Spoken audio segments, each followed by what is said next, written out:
Hi people, this is Gio of Aroundtable and Gio's Real World, and today will be the Ultimate Spider-Man 1 to 8, and this is the Mark Bagley. He was the original artist of the Ultimate Spider-Man, so many years ago, okay? Which I love to a T because it was so different, unpredictable compared to the other Spider-Man universe, the regular one, you could say. So if you've been reading comic books for the last 10 years, or you like one or the other, good kudos for you. For me, being read comics more than 10 years, and I'm not gonna say more than that, but it's a lot. Okay? To me, this is refreshing compared to the other one. The other one's too predictable. It's all the same thing going over and back, over and over and over. Creative team tried some creative go in there, they fix up great, and then all of a sudden another creative team gets inside and destroys it, and it's like May Parker is alive and this and Gwen Stacy and Peter Parker's life goes up and goes down. So, but this one here, it's different. Okay, so the writer, before I forget, is Jonathan Hickman, and he's doing a great job so far. And the artist is Marco Cicento. Okay, and so this part is like takes place 20 years after the Maker went to that universe and recreated the Earth, to his own cup of tea. Now the Maker is an evil Reed Richard.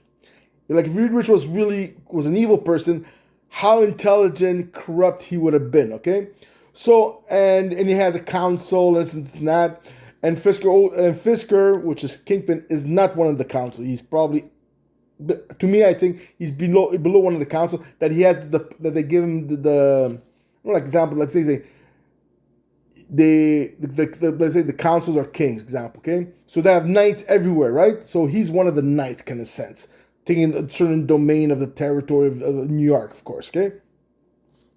What I like about this thing is so far, it's whatever all the Spider-Mans I read before, except the Ultimate. The Ultimates were incredible, the original one series, okay?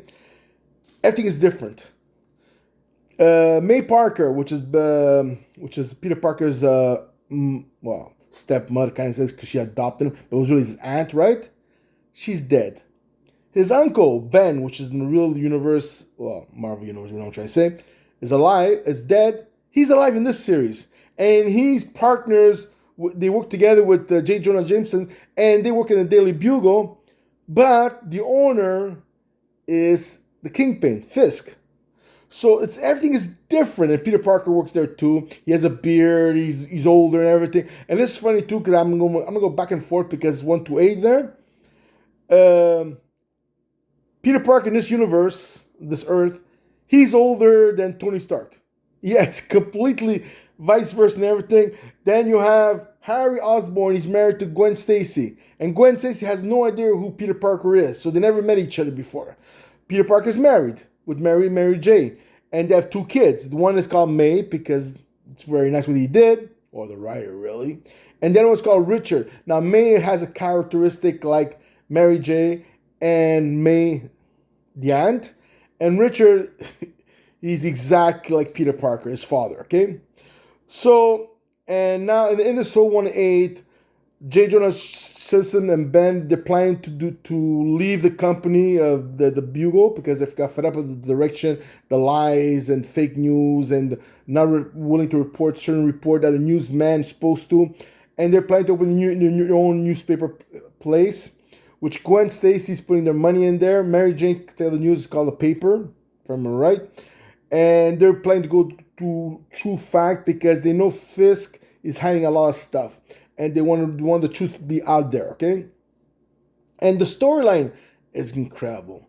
I mean, I really did enjoy it. I'm happy I binge read because if I have to read one, I have to wait a month later. Oh my God, we're going crazy. And the story, this is like more or less could easily have been a comic book, cartoon TV series, and it would have worked. It's the only thing I could say about the Ultimates that Spider-Man that I could say a negative thing is it goes in a very slower pace for the action. It's like from 1 to 8, it's like you see Peter Parker, example, he's just a Spider-Man, how long it takes him to get accustomed to the power. It shows example when he was younger, you're younger, you're more gutsy, you're willing to take risks, and you adapt to everything. it takes him longer to adapt their power. That when him and Green Goblin, it's Harry Osborn, because his father died. Also, with when the Maker used the Stark satellite to destroy a big portion of New York, to make Stark be blamed for the whole things happening when it really was him. Example. So a lot of things is different, and I do it because you don't know where the direction is going with this. You have example in their appearance of Otto Octavius works for Harry Osborn, and he's just a normal ingenious scientist who kind of admits that the Stark technology is above its time, which is wasn't Stark who created. It wasn't Tony. It was his father. Then you have appearance of Bullseye, but Bullseye is not the one from Marvel. It's I say a squad kind of people that they call themselves the Bullseyes, who work for the guy the councilman who owns, kind of sense because of the Maker of part of America. And I like it. I mean, it's really like you don't know where it's gonna go at it. You don't know how the left and right turns. Good thing about this thing is like they'll take risk that the regular Marvel comic book issues wouldn't, because it's a franchise thing. Well, this one here is like let's go for it. Let's take. When you think you expect to go left, to go right, who knows who's gonna get killed later on? Who's gonna turn this? Who's gonna be a villain? Who's gonna be a superhero? And in number 8, you see it finally. You see, he appears in the last page of 7. Tony Stark, which his armor reminds me of a bit of Kang. Okay, when it was a certain point where Kang, there was a younger cloned version of him, which created the armor. He did. I think he was one who created the Warriors, the new Warriors. It reminds me a bit of that Kang there. Okay, so anyways, he appears and he's so Harry Osborn, he came the Green Goblin. Okay, and his name his name was created, like he didn't create the name Green Goblin.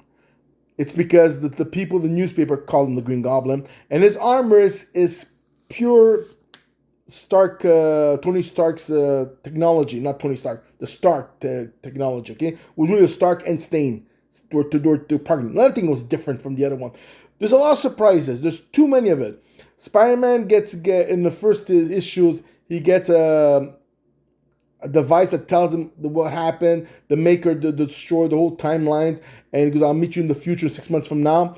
And he gives him things, a radioactive spider, and this thing is called Picotech suit. It's almost like a Venom suit kind of thing, So he ends up becoming Spider-Man, and first one appearance, he's going against a Shocker, and twice he gets knocked out because he's too nice. And the Shocker's like the Shocker's saying like, "How stupid are you?" Because twice he blindsides Spider-Man kind of thing. He gets named, but Mary Jane gives him the name Spider-Man. Took him a while to tell. Yeah, there's so much. I'm so excited about this book. It's like the other one for me, it's obsolete for now. This to me, it's my to-go book right now, So there's a lot of twists and turns. Too much that I enjoyed so much is because it's the reason I like this thing, it's unpredictable. All I can tell you is right now, it's issue 8. At the end, the Kingpin gets a crew of all of his mini domain soldiers, which is Craven, which is look at all the Craven Mysterio, Mole Man, the Black Cat, but he's a male, which is the father. Well, a Black Cat, but you don't know if it's exactly the same father as the Black Cat of the other original Marvel Universe, and Mr. Negative. And before that happens, I forgot almost, Kingpin, his powers enhanced, because he ended up fighting the Green Goblin and Spider-Man, and he gave them a cremation, both of them, that they were lucky to get out of there. And the whole thing is because Spider-Man is still not 100% Spider-Man. He's still, like his web warning, spider warning, he's still not used to it, because a lot of time, no way Mr. Fisk was able to catch Spider-Man that often, or anybody else. That means he's still not 100% Spider-Man. Even though he's older and everything, wiser and this and that, he's inexperienced. So that's what's good about it. So by the time he gets experience as the same Peter Parker of the regular universe, same age or even younger, until then he's a rookie. So that's it. Best read I have in a long time. I really completely enjoy it. And that's it. So subscribe, give me your likes, give me your comments. And that's it. So for me, this is my go book right away. So bye guys. Take care. Ciao, ciao.